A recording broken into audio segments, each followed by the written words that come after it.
O Diego mostra ali, em primeiro lugar, uma imagem do Google que eu coloquei. Essa mesmo, aqui tá bom. Essa aqui está escrito Cidade de Jerusalém, mas ela tem os contornos também de como era a cidade de Jerusalém cerca de 1.800 anos antes de Cristo. Só para colocar uma cronologia para vocês, 1.800 antes de Cristo foi o período de Abraão. Lembrando que antes de Cristo os anos são em ordem decrescente, de trás para frente. Então 1.800, Abraão. Mais ou menos em 900 antes de Cristo, Davi. Então quer dizer, Davi está mais ou menos na metade do período de Abraão, né? Abraão, passa 900 anos, vem Davi. Abraão, Deus falou com Abraão, vai para uma terra longínqua e eu vou te mostrar o lugar onde eu vou te dar por herança e todos os povos da terra serão abençoados em ti. É interessante que quando Deus falou essa promessa para Abraão, Abraão estava onde hoje é a região do Iraque, na cidade de Ur dos Caldeus. Dali ele foi para Padã Aram e de Padã Aram ele começou a peregrinar pela terra, que a gente chama Terra Prometida hoje, comprando terrenos que depois virariam Israel. Deus não só fez um pacto com Abraão, como Deus até mudou o nome dele em virtude disso. O nome dele antes era Abrão, virou Abraão. De onde vem esse nome? Ab, em hebraico, significa pai. Em árabe, Abu, né? Avô, pai do pai, né? Abá, paizinho. Por isso que Paulo fala na Bíblia, nós podemos chamar a Deus de Abá, paizinho. Uma das coisas que me chama a atenção em Jerusalém é quando eu vejo criancinha falando Abá, pro pai, às vezes no ônibus, na praça, criancinhas pequenininhas, Abá, chamando o paizinho delas. Então, Abá, pai. Povo. É povo em hebraico. Então, Abram, pai de um povo. Mas quando eu falo Abraão, pai de um grande povo. Percebeu a diferença? Abram, pai de um povo. Abraão, pai de um grande povo. Então Deus falou, você não vai chamar Abrão, mas Abraão. Vai para a terra que eu vou te mostrar. E Abraão não veio com exército, Abraão não veio com armas, Abraão só veio com sua fé. É interessante que uma expressão que os judeus usam até hoje, referindo-se à história de Abraão, é a expressão Lech Lechá. Lech Lechá, em hebraico, significa vai por ti mesmo, caminha, vai com força. Então os judeus até hoje têm esse ditado, Lech Lechá, vai por ti mesmo, vai na força, vai sem pestanejar, vai sem duvidar. É assim que aparece no texto hebraico. E Abraão veio.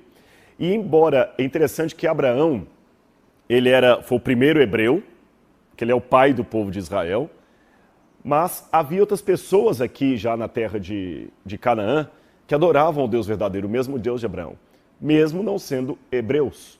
Nós não temos muitas características, muitos detalhes da história desse povo, quantos eram, quais eram, como é que eles vieram com o conhecimento do Deus verdadeiro, não temos. Mas a Bíblia informa que eles estavam ali. E um desses homens era Melquisedeque.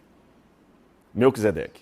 Abraão chegou aqui, no monte que posteriormente a gente chamaria de Monte Sião, tá certo? Aqui é o Ofel, colina do Ofel. Aqui vem o Monte Sião, então aqui está a colina do Ofel, Monte Sião, e aqui em cima o Monte Moriá. Foi aqui que Abraão subiu com Isaac para oferecê-lo em sacrifício a Deus. Então, quando Abraão for oferecer sacrifício a Deus, sacrificando Isaac, Abraão deveria ter montado as suas tendas aqui perto dessa cidadezinha, que na época chamava-se cidade de Salém. Salém. Então Abraão chegou naquela cidade de Salém. O rei da cidade de Salém, que era ao mesmo tempo rei e sacerdote, reconheceu que Abraão adorava o Deus verdadeiro, o Deus único. Aquele Deus que não pode ser adorado em forma de ídolos, de imagens, nem tem uma pluralidade de deuses no céu, mas apenas um único Deus. Vamos ler na Bíblia o que a Bíblia fala desse encontro. Gênesis, capítulo 14, versos 18 em diante. Melquisedeque, rei de Salém, trouxe pão e vinho. Ele era sacerdote do Deus Altíssimo. E ele abençoou Abraão e disse: Bendito seja Abraão pelo Deus Altíssimo, que possui os céus e a terra. E bendito seja o Deus Altíssimo, que entregou os teus adversários nas tuas mãos. E de tudo lhe deu Abraão o dízimo. Então disse o rei de Sodoma a Abraão: Dá-me as pessoas e bens estão contigo. E aqui já é outra história. Somente esses versos falam de Melquisedeque encontrando com Abraão. Ele trouxe pão, vinho, ofereceu um sacrifício, quase certamente, abençoou Abraão, e Abraão lhe deu o dízimo. Quer dizer, Abraão estava comprando terras, ainda deu pode até ser que Abraão comprou a cidade de Salém. Isso era comum naquela época. Deus, interessante, quando o pessoal fala que Deus, através de Josué, fez o pessoal fazer um genocídio com os cananitas que estavam ali, isso não é verdade. A terra de Canaã já tinha sido comprada pelos patriarcas, Abraão, Isaque e Jacó. Eles compraram extensões de terra. O que acontece é que quando a família de Jacó foi parar no Egito, essas extensões de terra que eles tinham comprado foram parar nas mãos dos cananeus. E quando o povo de Israel sai do Egito para ocupar a terra que já era deles, aqueles grupos armados não os deixavam entrar para ocupar a terra. Por isso que eles tiveram que entrar em guerra com esse povo. Então eles não chegaram e invadiram uma terra que não era deles. O pessoal compara o pessoal de Israel chegando em Canaã como os portugueses e espanhóis chegando na América Latina, matando os índios para tomar conta da terra. Não foi assim. Tá certo? A terra já era deles, Abraão comprou, porque se ele deu o dízimo de tudo que ele tinha para Melquisedeque, é porque ele estava comprando grandes extensões de terra e falou, olha, 10% eu vou dar para você, Melquisedeque, porque você é sacerdote do Deus Altíssimo. Só que acontece que quando esse povo foi para o Egito, as terras ficaram ali, outros dominaram, e quando eles voltaram tiveram que entrar em luta armada. Ficou claro isso aí para vocês?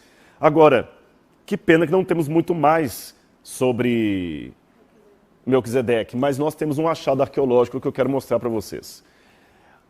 Eu tive a oportunidade agora, no mês passado, de estar com o Dr. Eli Shukron, aqui nessa parte, que hoje faz parte de Jerusalém, porque o que acontece no futuro? 900 anos depois de Abraão, Davi chegou com um exército aqui, essa cidade tornou-se uma fortaleza dos jebuseus, Davi conquista essa cidade, troca o nome da cidade para Jerusalém, e aqui em cima, no lugar do Monte Moriá, onde Abraão, de certa forma, sacrificou, porque emocionalmente no seu coração ele decidiu entregar Isaac a Deus. Então a gente pode falar que Abraão sacrificou Isaac a Deus, mesmo que ele não tenha matado o menino. Onde Abraão tinha feito a sua devoção de entregar o filho para Deus, Salomão constrói o templo de Israel. Tá certo? Vamos ver uma imagem de como é que está hoje. Pastor Diego, coloca por gentileza como é que está Jerusalém hoje. Hoje, no lugar do templo de Salomão, está o Domo da Rocha, que é essa construção aqui, ó. O de Omar, o templo de Omar, muçulmano. E aqui está Al-Aqsa, que significa esquina em árabe. Al-Aqsa é a mesquita de Al-Aqsa. Os muçulmanos, depois que Jerusalém foi destruída pelos romanos, os muçulmanos dominaram a cidade por volta de 690 depois de Cristo, e eles colocaram aqui um santuário islâmico, porque eles acreditam que aqui Maomé esteve com a sua jumenta e daqui Maomé subiu ao céu. Então hoje isso aqui tornou-se um lugar sagrado para os muçulmanos, de modo que Israel não pode escavar ali, infelizmente. Mas muitas relíquias bíblicas podem estar debaixo dessa plataforma aqui. No passado, eu falei com vocês, era o Monte Moriá. Nesse lado aqui está o Monte das Oliveiras, onde Jesus esteve. Aqui, Jerusalém. E essa parte contornada em amarelo aqui é justamente a antiga fortaleza dos jebuseus, a antiga cidade de Salém. O pé, por baixo disso aqui, eu vou mostrar para vocês, bem aqui embaixo, foram encontrados alguns objetos arqueológicos que eu quero mostrar para vocês no vídeo agora. A cerâmica local mostrou que o que encontramos ali data de 1800 a.C., a época de Abraão. E encontraram ali uma prensa para oliveiras, para fazer azeite, que era um objeto de unção, um lugar de sacrifício de animais, e um lugar para fazer pão, e um altar muito especial. Esse altar tem uma pedra fixada nele. Isso tudo data de 1800 anos antes de Cristo. E quando eu leio desse altar com a pedra fixada em cima dele, eu me lembro de um outro episódio mencionado na Bíblia, que eu gostaria de ler com vocês. Gênesis capítulo 28, versículos 18 em diante. Jacó estava na cidade de Betel, num outro lugar. E a Bíblia diz assim: tendo se levantado Tendo-se levantado Jacó cedo de madrugada, tomou a pedra que havia posto por travesseiro e erigiu uma coluna, sobre cujo topo entornou azeite. E ao lugar, cidade que outrora se chamara Luz, deu o nome de Betel. Fez também Jacó um voto dizendo: se Deus for comigo e me guardar nesta jornada em que tenho empreendido, e me der pão para comer e roupa para vestir, de maneira que eu volte em paz para a casa de meu pai, então o Senhor será o meu Deus. E a pedra que erigi por coluna será a casa de Deus. E de tudo que me concederes, certamente eu te darei o dízimo. Jacó repete a mesma atitude que teve Abraão. De tudo que Deus lhe deu, ele devolveu o dízimo. Mas me chama a atenção que aonde ele teve aquele sonho profético de anjos descendo e subindo uma escada até o trono de Deus, Jacó coloca um altar e em cima do altar uma pedra e derrama azeite. Lembram disso? Com base nisso que nós lemos na Bíblia, na história que eu expliquei, vejam o vídeo que eu gravei ali no subsolo da cidade de Jerusalém. Pessoal, tudo bem? Eu estou nos lugares que mais me emocionou em toda essa viagem. Um sítio arqueológico que está sendo escavado por Eli Shukron, um dos mais famosos arqueólogos daqui de Israel. Ele está ajudando a escavar o túnel de Ezequias e abaixo do que a gente chama de Cidade de Davi. E ele me permitiu entrar aqui com o meu grupo, onde os turistas não vêm. Ele teve a oportunidade de abrir a porta. Eu quero levá-lo um dia ao Brasil para falar lá para os alunos no NASP. E onde eu estou aqui, nós estamos na base, nos começos da Cidade de Davi. Você vai andar comigo na história agora e nós vamos ver uma Jerusalém, não do tempo de Jesus, não do tempo de Davi, nem de Salomão, mas dos tempos de Abraão, quando Abraão veio para esse lugar. Interessante que a Bíblia fala em Gênesis que Abraão chegou a um lugar de uma cidade chamada Salém. E ali havia um rei, você se lembra disso? Pega a sua Bíblia e você pode verificar esta passagem, essa história no Gênesis. O rei de Salém chamava-se Melquisedeque. E o que a Bíblia fala que aconteceu? Quando Abraão chegou onde estava Melquisedeque, Melquisedeque era ao mesmo tempo rei e sacerdote. E Melquisedeque ofereceu a Deus pão e vinho. Agora venha comigo aqui. Eu vou pedir o Anderson que ande. Fiquem tranquilos, talvez a câmera vai balançar um pouquinho. O lugar aqui é acidentado, não é um estúdio. Nós estamos no sítio arqueológico original, tá bom? Cuidado, Anderson, no degrau aí. A câmera vai mostrar aqui com vocês agora. Repito, nós não estamos no estúdio, o lugar não é tão propício àquela segurança de uma televisão, mas você está acompanhando de maneira inédita um achado arqueológico muito importante. Olha onde eu estou, preste atenção nesses lugares aqui. Você está vendo esse buraco? Para você pode ser apenas um buraco e nada mais. Mas os olhos da arqueologia podem ver algo mais do que apenas um buraco. A cerâmica encontrada nesse lugar aqui é datada do período do bronze. Eu estou falando de 1800 antes de Cristo, ou seja, há 3.800 anos atrás. O que havia nesse buraco aqui? Estão vendo esse outro vão? Aqui onde eles colocavam um pedaço de madeira. Imagine a madeira sendo colocada aqui, e nesse buraco havia como se fossem uns pneus feitos de uma espécie de saco de linhagem, que eles enchiam de pasta de oliveira, isso mesmo, da azeitona. Quando eles colhiam a azeitona, eles esmagavam a azeitona, esmagavam bastante a azeitona, virava uma pasta. Essa pasta era colocada aqui, nesses pneus, como eu falei com você, e todos eles eram colocados um em cima do outro aqui. Então eles vinham com um pedaço de madeira aqui, nesse lugar, aqui, ficavam as pedras que faziam o contrapeso. Então nesse modo, imagine um pouquinho, volta para a minha câmera aqui, você vai poder ver nesse lugar, só volta aqui para eu explicar, colocava-se então um pedaço de madeira e esmagava e tirava a azeitona, o óleo da azeitona, o azeite de oliva. Eles pegavam, o azeite saía aqui dentro do buraco, onde havia um pote com água. O azeite era colocado ali, a água evidentemente não mistura com o azeite, eles conseguem pegar o azeite e utilizar. O azeite era usado para unção, não apenas para fazer pão ou acender lamparinas, mas também para rituais de unção de reis. Agora vamos continuar andando. Aqui é um outro lugar muito importante. Neste vão, eles encontraram que você vê que está entrecortada a pedra. O que havia aqui originalmente? Um altar de sacrifício. eles colocavam as pedras aqui e faziam este altar.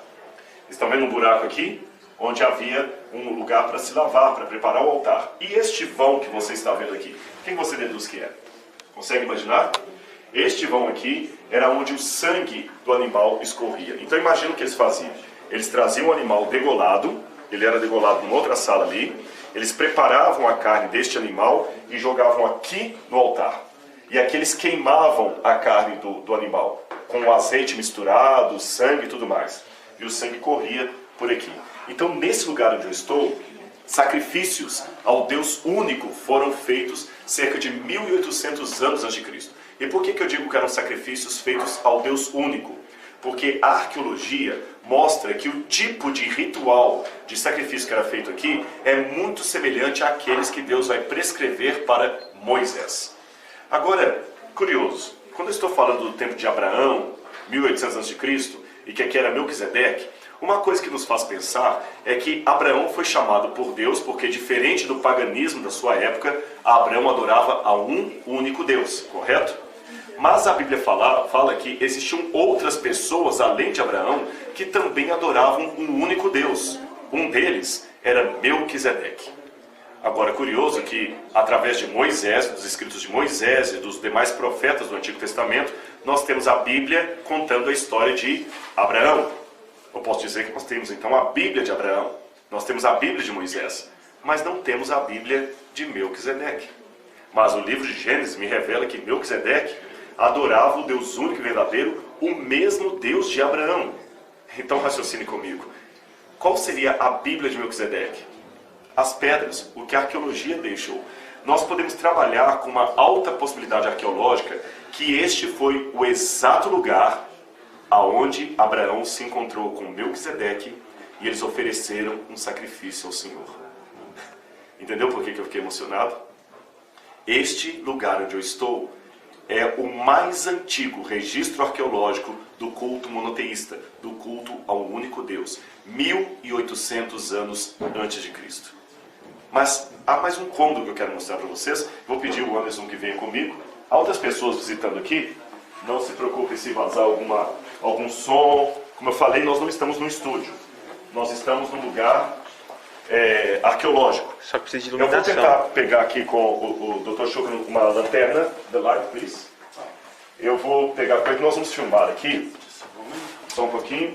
Esse aqui é o arqueólogo que escava na região aqui. Ele é muito simpático, viu? E eu perguntei para ele fazer uma filmagem. Ele falou que em breve ele vai ao Brasil. E lá no Brasil eu vou poder entrevistá-lo. Preste atenção aqui agora. Vem comigo. Estão vendo aqui uma pedra? Você vai falar, tá bem, apenas uma pedra. Mas se você olhar bem, mesmo que você não seja um arqueólogo, com o olhar um pouquinho atento, você nota que essa pedra foi colocada em pé por alguém. Todo esse lugar aqui estava virgem, ou seja, quando os arqueólogos o escavaram, eles encontraram o local exatamente como ele foi deixado há mais de 3.000 anos atrás, 3.800 anos atrás. Agora, qual o interesse dessa pedra colocada aqui diante de um altar? Você percebe aqui, pelos modos, que pedras foram colocadas fazendo um segundo altar aqui. Então nós temos um altar lá em cima e temos outro altar aqui embaixo. É interessante que se você ler a Bíblia, de novo, o livro do Gênesis, você vai perceber que Jacó chegou a um lugar chamado Luz, quando ele estava fugindo do seu irmão. E ali no livro do Gênesis diz que Jacó teve uma visão, você se lembra disso? Ele teve uma visão que ele viu o céu aberto e anjos de Deus subindo e descendo por uma escada até o céu, até o trono de Deus. E quando Jacó acordou daquele sonho, Jacó ficou tão empolgado, falou assim, esse lugar é maravilhoso. Esse lugar, que outrora se chamava Luz, eu chamarei de Betel, que significa casa de Deus em hebraico. Beit El, a porta do céu. E diz a Bíblia que Jacó erigiu uma pedra sobre um altar, como um sacrifício, como uma marca, um landmark, como um lugar que ele marcou aonde Deus havia aparecido para ele. Eu não posso afirmar que foi aqui que isso aconteceu, mas curiosamente nós temos um fenômeno muito parecido. Um altar de pedras, idêntico ao que Deus orientou que os judeus deveriam construir, porque o altar de pedras orientado por Deus não poderiam ser pedras lavradas, mas pedras brutas, e alguém que ergueu um altar aqui colocou uma pedra como monumento para indicar que alguma coisa muito especial aconteceu aqui. O que seria essa coisa? Bom, a Bíblia fala que Jacó ergueu um altar e colocou uma pedra, marcando o local onde ele teve um encontro com Deus. Não seria talvez o próprio Melquisedeque e Abraão marcando o lugar do seu encontro aqui na cidade de Salém, que depois viria a se chamar Jerusalém? Eu não sei, mas eu confesso que eu estou assim muito emocionado e arrepiado com o que eu estou vendo aqui. Mas eu quero mostrar mais uma última coisa para vocês. Venham comigo aqui.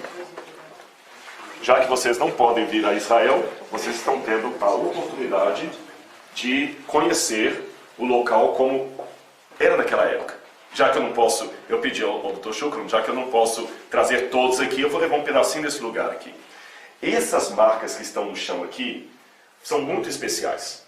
Elas foram descobertas e eu me lembro de ter lido em várias revistas arqueológicas sobre o mistério dessas marcas. Eu peço a vocês que não se preocupem, você que está em casa assistindo, com esses barulhos, há ainda construções, escavações arqueológicas acontecendo, vai ter barulho, vai ter talvez algum tropeço na câmera, mas o que me interessa agora é o conteúdo desse vídeo, tá bem?